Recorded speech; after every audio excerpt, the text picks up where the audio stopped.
Hello, welcome back to ABI-DOS. Last episode we finished 2 more levels and hit, lore number 7. This episode we're gonna continue and we're gonna see how it goes. So yeah, starting with sort file checker and then moving on. I wonder if there's a new thing that we're going to learn to use today. Sort file checker. Alright, nothing much, but we do get some really interesting pieces of text here.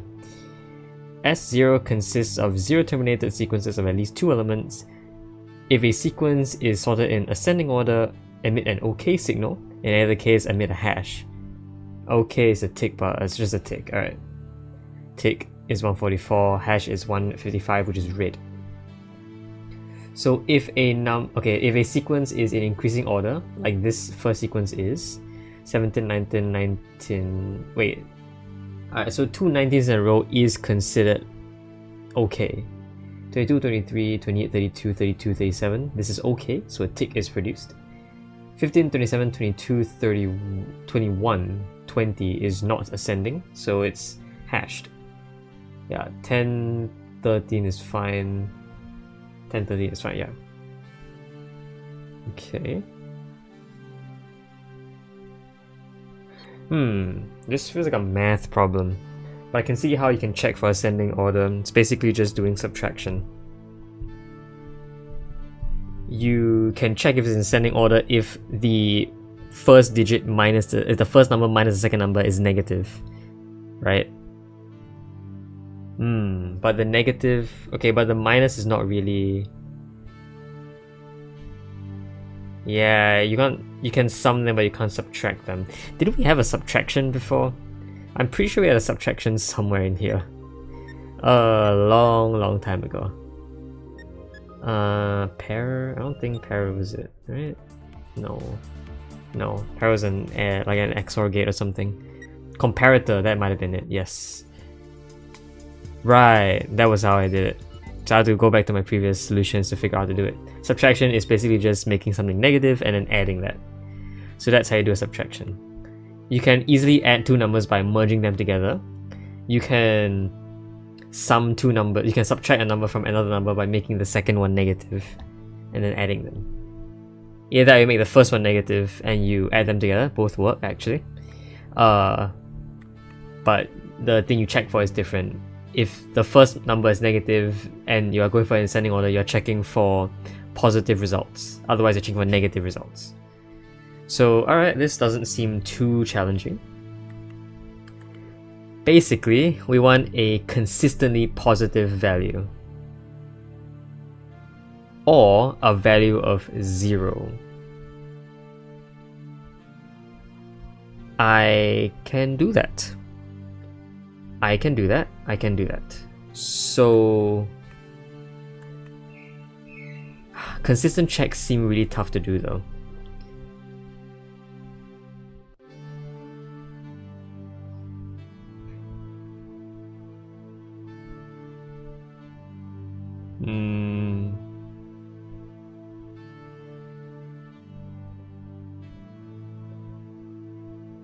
Okay, so I'm thinking about it in my head. There are a few things I want to include in this sequence. So I want to include basically a straight line where you check things. Each digit has to be used twice.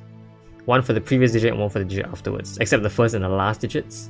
Each digit has to be used twice. So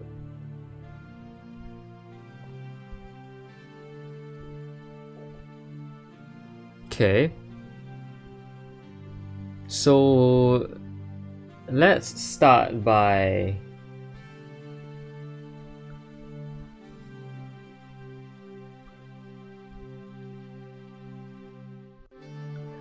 what do we start by doing?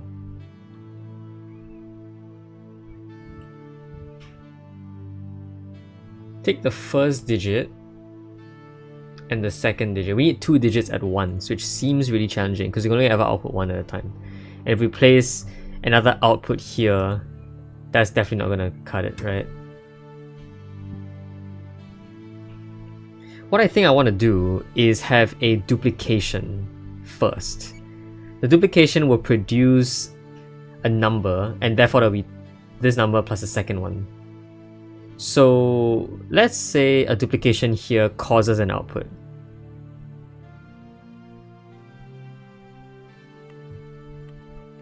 Okay, so this, they do not work together.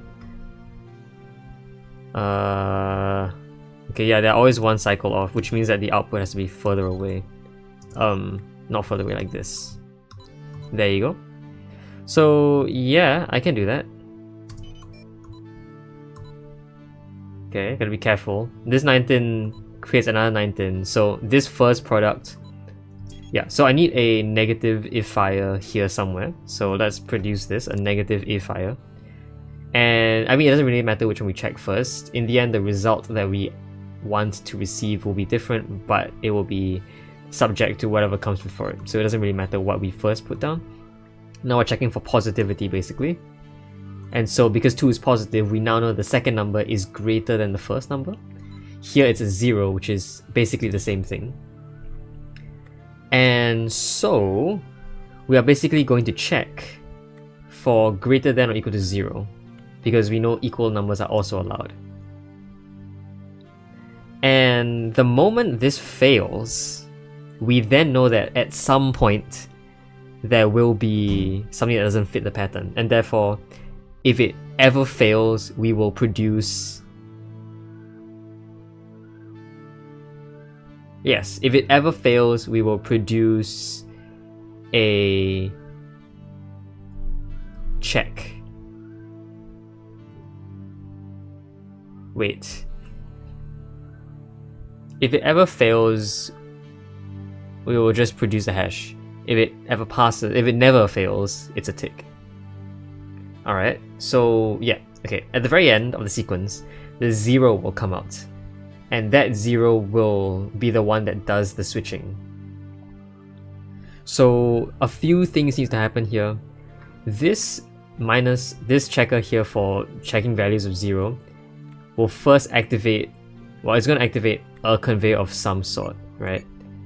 If it does activate, the object will turn. So let's say there's something moving down here. If it does activate, the object will turn and produce an output. If it doesn't, it will stay and it will produce an output.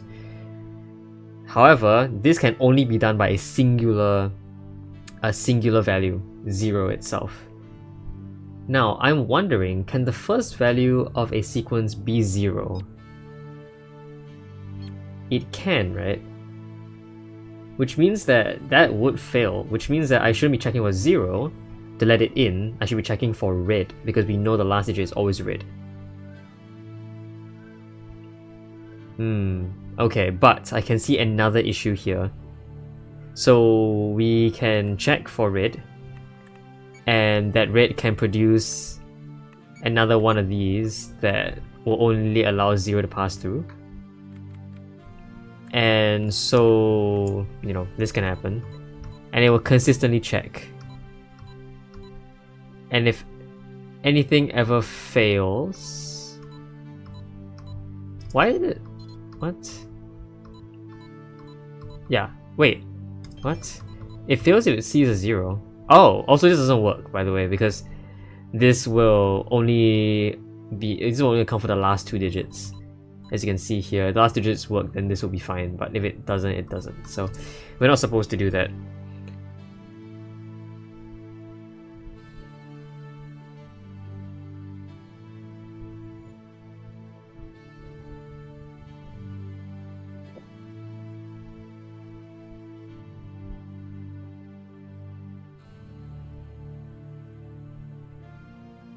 Okay, so I can see what I can do instead. Instead of this being just for this itself to determine what comes out, it can also be used to terminate the entire program.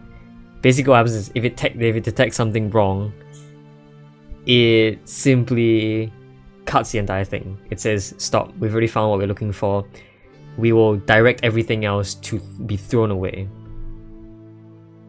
And as a result, since the last 2 things coming through here triggers it, the last thing that triggers it, the last two things that come in will trigger it, nothing else will come in. Yeah. Okay. So I can do that. Let's get rid of everything else first. I need to, you know, have space for this. Okay.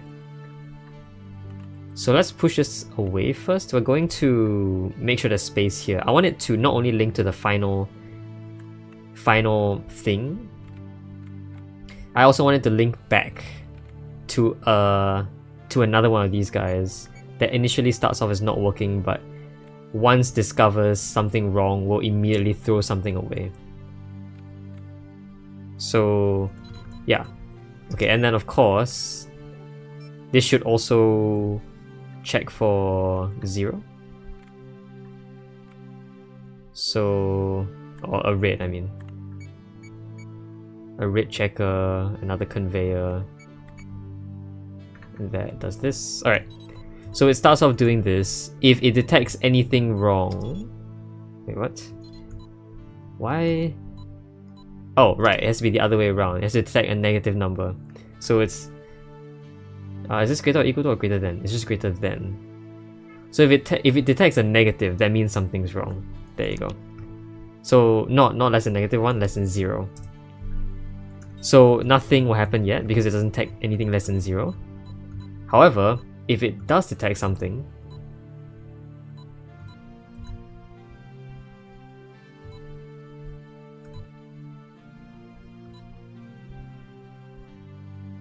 wait, why is that negative 37?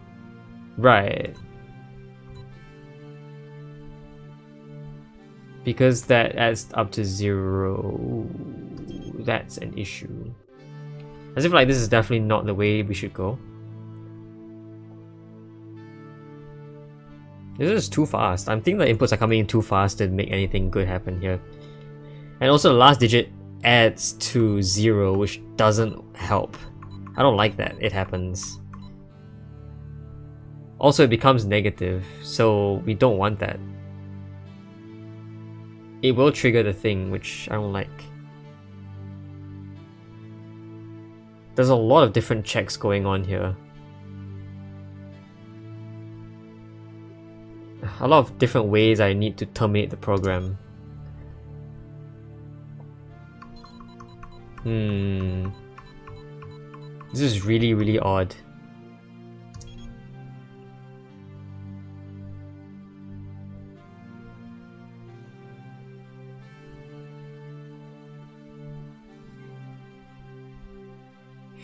It's almost as if I need two different things, two different holders at a time. That is so convoluted though. Let's get rid of everything.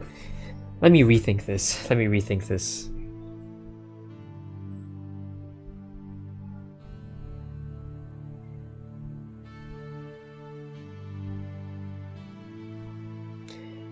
I need to use the obstructor, I think.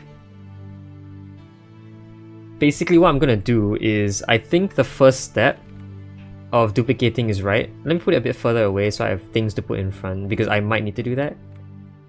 We'll have an obstructor here that holds on to it until triggered, and otherwise will not go. Otherwise it'll just move down like this. Actually... yeah... Okay. Let's actually point this down. I think pointing it down is a bit better in terms of direction. Everything will move downwards at the very end. So the first thing will be held, then this one will come in, and then this one that comes out can be the one that activates it. The next thing. Yes. Okay. And then instead of that, I also want there to be something that releases this from here. So the second object that comes in, the second thing that comes in will release this obstructor. So let's place that in. And so what happens is that the 17 here gets held. The next one that comes in will open it up, sum them, and then the 19 will be held. So this is like a much better system because it allows the output to come out a lot later, which allows me to control the speed of this this machine. And it's... well, yes. And of course I do still need space for -1, which I can easily do.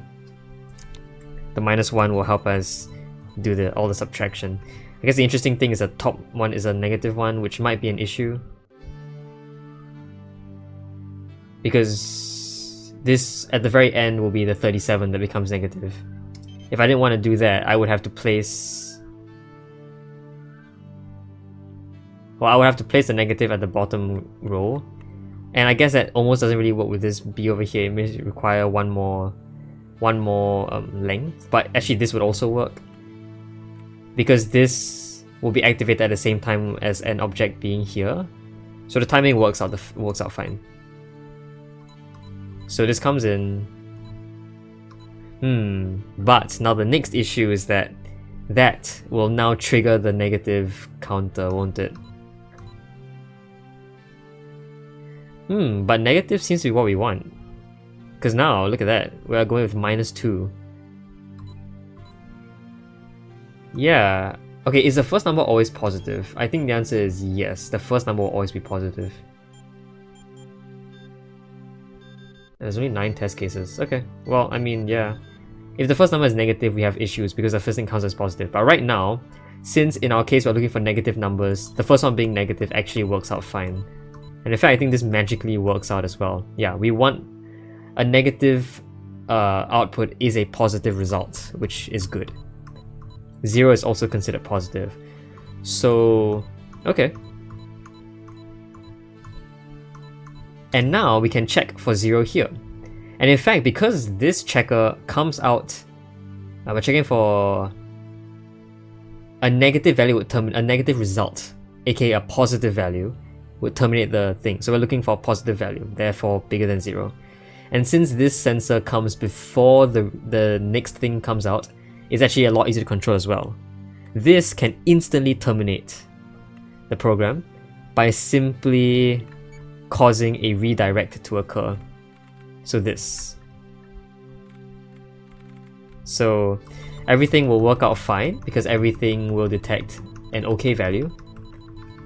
37 I think will also be detecting an OK value because 37 will be positive. Okay, but the thing is it's fine, right? Because at the end of it, 37, it will terminate. However, since this last 0 already comes out,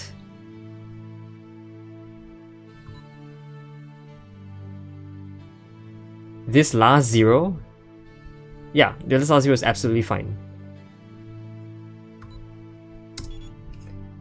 I do realize that the 37, the very final result, will also happen to activate this, which will start the next cycle. Hopefully, it's good enough to... Hopefully I can do this good enough to get this 0 to the correct value before the next one starts this cycle. Which I should be able to. Here we have 2 spaces, which is exactly enough to place a color sensor for red. Oh... Yeah, no, this is fine, right?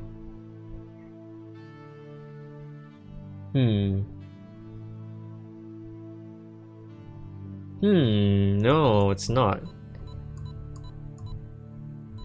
Okay, this color sensor is supposed to activate this. So, the color sensor will basically find a red thing, which is detecting the presence of this red 0 over here, aka the end of the cycle. And if detected, we'll send it out. And so I guess this overrides the fact that this 37 will activate this sensor, which is okay. It's okay. I'm fine with that. So it sends it out. Well, it's supposed to send it out, but of course it doesn't because I didn't place a wire there. And when sent out, well, I guess the results of this should have been determined by the previous result, right? Because 37 does interact with 32 in the previous result. So here, right before the red 37 comes out, we get an interaction between 37 and 32. Right here. No, right here. So yes, there is a check for 37 and 32, which is good. This 37 becomes shot out this way. And yeah, no, this is good. This is good. Now all we need to do is this 0 over here, which fails. Well, it doesn't fail, but it does something really bad.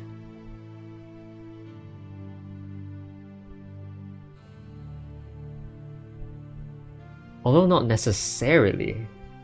This 0 can be turned white, couldn't it? Because I have an empty space here, I can turn it white. So it won't trigger this thing, it won't go in here and make another output. So this 37 over here, since it occurs after the last required sensing, we can actually just push it into the result thing already. So let's do that. Let's immediately do that. This is actually really good for us. We can connect this sensor to another arrow, so let's do that. If it senses a 0, or if it senses a positive value, sorry, no. It starts off as not working. So if it senses a negative result, aka positive value, it will push upwards. So upwards is the negative result, therefore we want a red hash.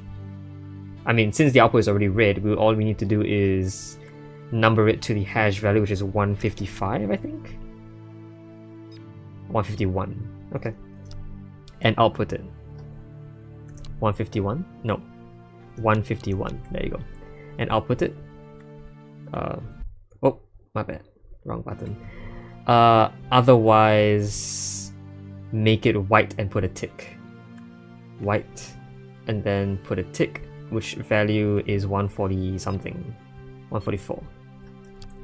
Okay, so let's check how this works.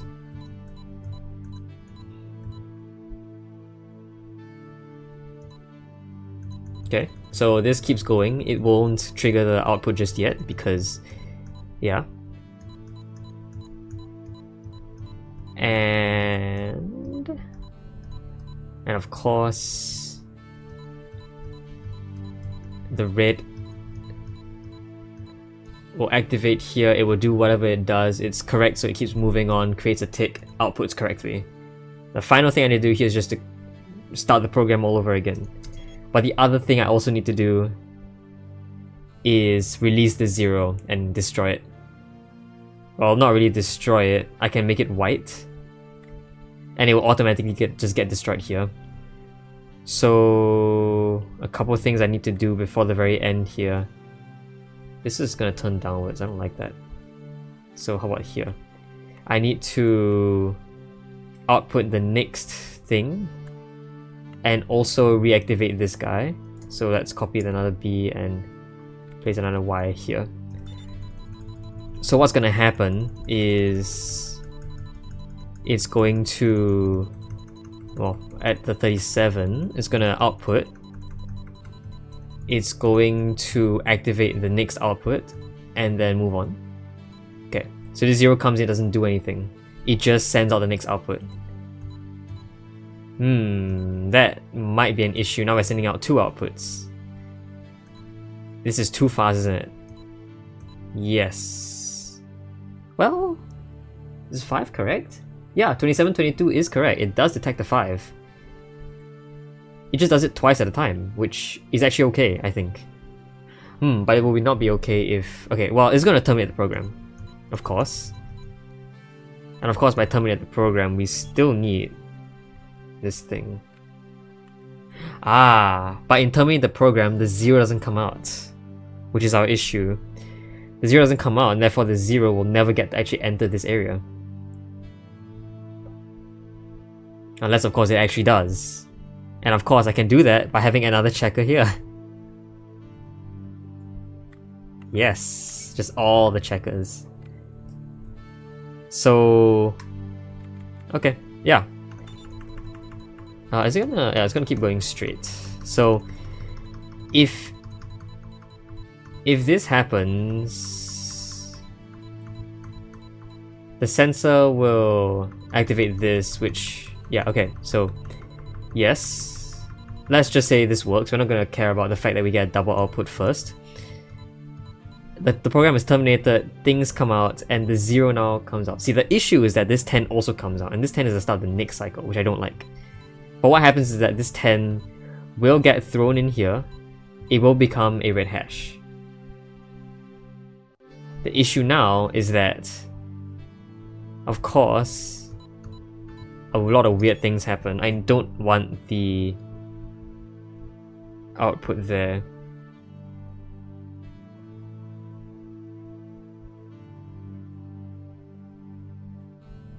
So instead, what do I want?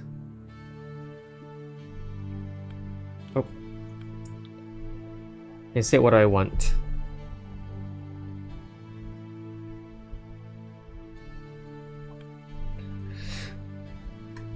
I want a 0 to be destroyed though.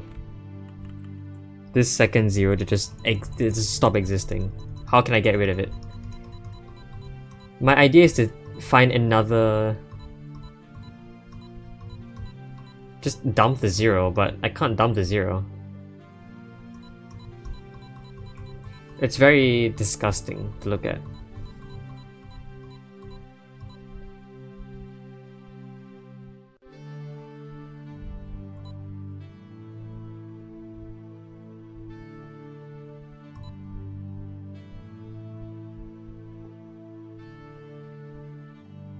It's very disgusting to look at that 0. I don't know how to get rid of it. Besides simply putting a checker up there for another red. Which is very horrible planning on my part. I don't have enough space for it. I mean, I do have enough space. I just have to move everything aside. I could though. Okay, let's do that.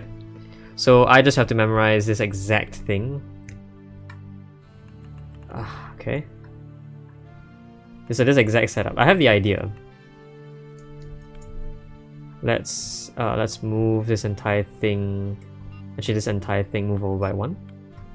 Connect everything by wire. Does this have to be closer or further? I think further is better. Further is fine. Okay.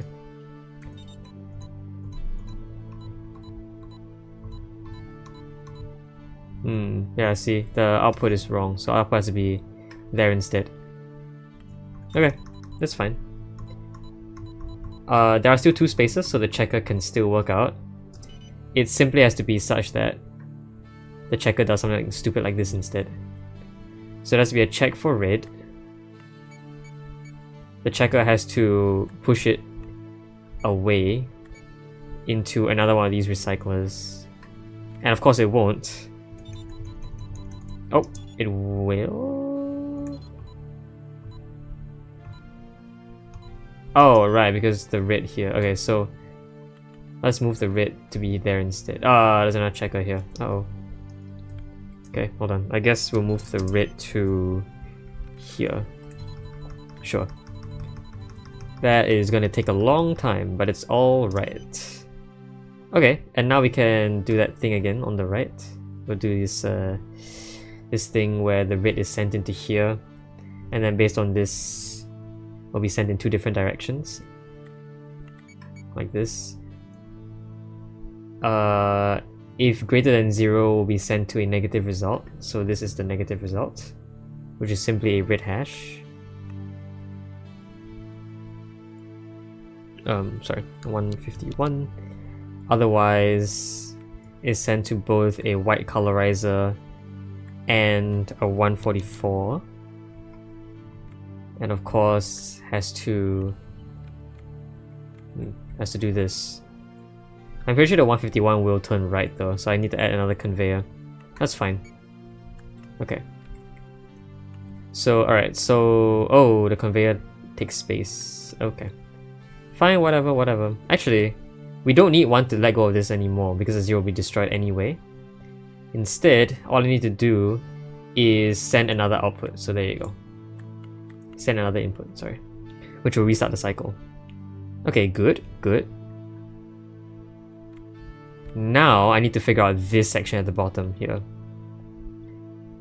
This section will occur on the termination and therefore... Okay, let's do this. Let's make sure, let's get rid of all this white here and start from the start. So everything will actually go down here and therefore do this. The red will keep going forward and will proceed as per usual based on what this is. So this should be the machine. I don't know if it works, but let's see if it does. So at the very beginning, we get the tester, and the tester works for the first cycle, so it's a positive result, which is why at the very end of it, the 0 first gets destroyed at the very top, but the bottom one will receive the results, come in here, and move forward to produce a tick. Good. The next one comes out and the testing begins again. This cycle, however, fails and therefore activates the termination process. The termination process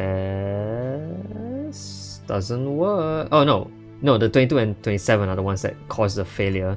So the first step is to correct, the second step is what starts to go wrong. The termination progress begins, and therefore this happens.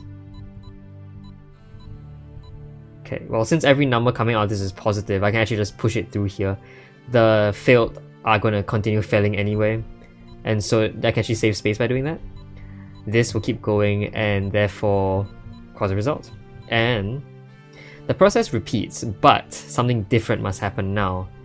I need to reset this. Okay, that's fine, that's doable. So this 0 does have an extra space, which is good. I can set this back to state A and use a blue wire to ignore everything.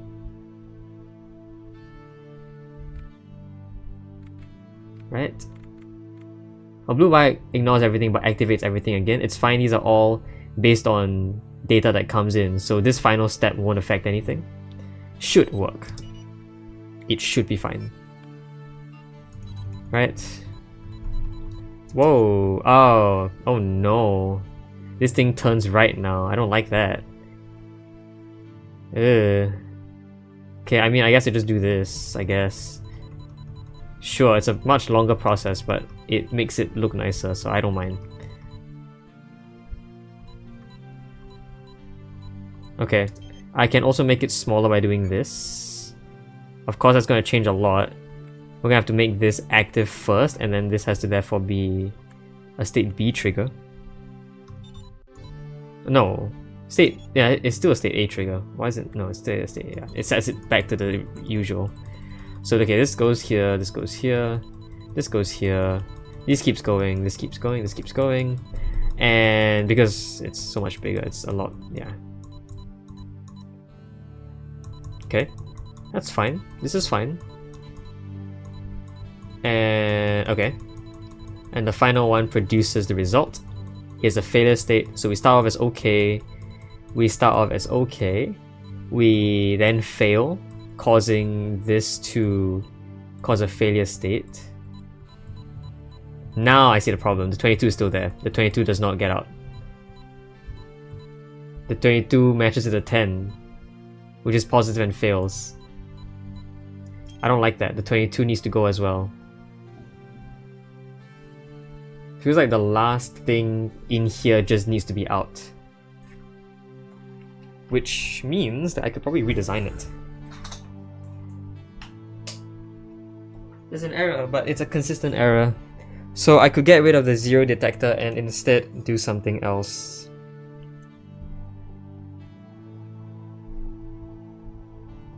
Yes, all I need to do is push this thing. So this can go away, this blue Y can go away. This can go back, this can go back. This can move over. And the red wire can act as per usual again. So this should still continue the exact same process as before. Yes, it still acts as per normal. However, the destruction will actually occur here instead. So everything turns right as per usual. However, when at the very end, it's going to return not just this one, but also this one back to its original state. Wait, no.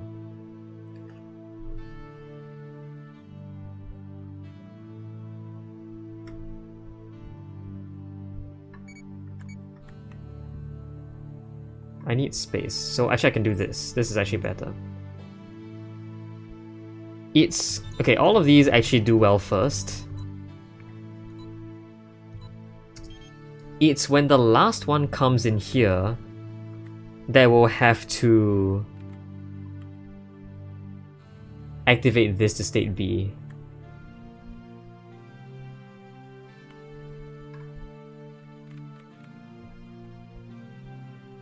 Yes, and when something comes through here, it will turn it back to state A.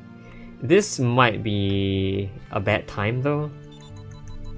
So, okay, good. This all works so far. And in fact, because it works so far, I should just cut out a single. I can cut out a whole step. Yeah, actually this does seem pretty good. Okay, let's just speed up the process here. Find the red. The red is gonna come out. It's gonna check here. This will produce this, which will cause this to change. This will go up, and this will set this back to the original position. There it is. Okay, so of course this is going to work. Is this going to work for the failed state as well?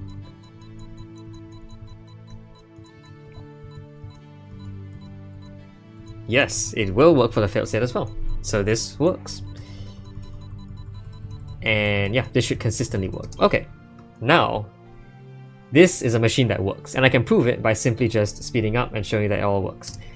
I want to optimize this because there's an empty space here that we can just push back. And by push back, I don't really mean push back. No, I can't actually push this back. Because in the original, this directly linked to this. Wait.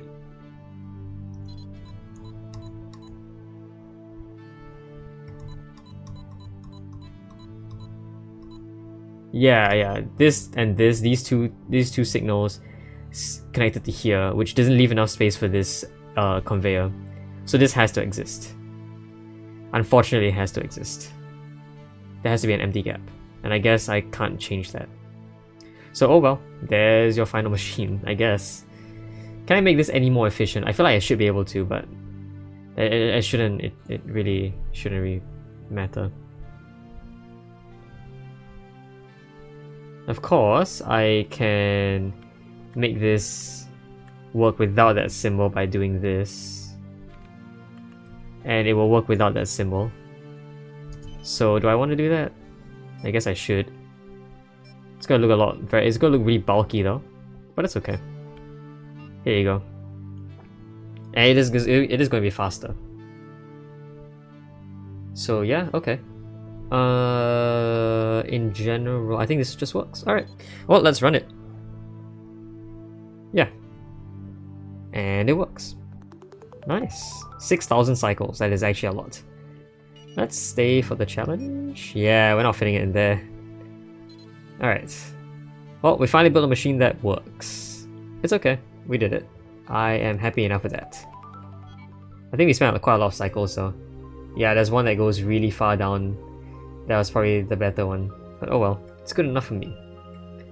Okay, that was definitely probably enough for one episode in itself. Yeah, so we're just gonna do this one episode for today. Next episode we're going to continue with Stack Compiler, and we're gonna see what that's all about.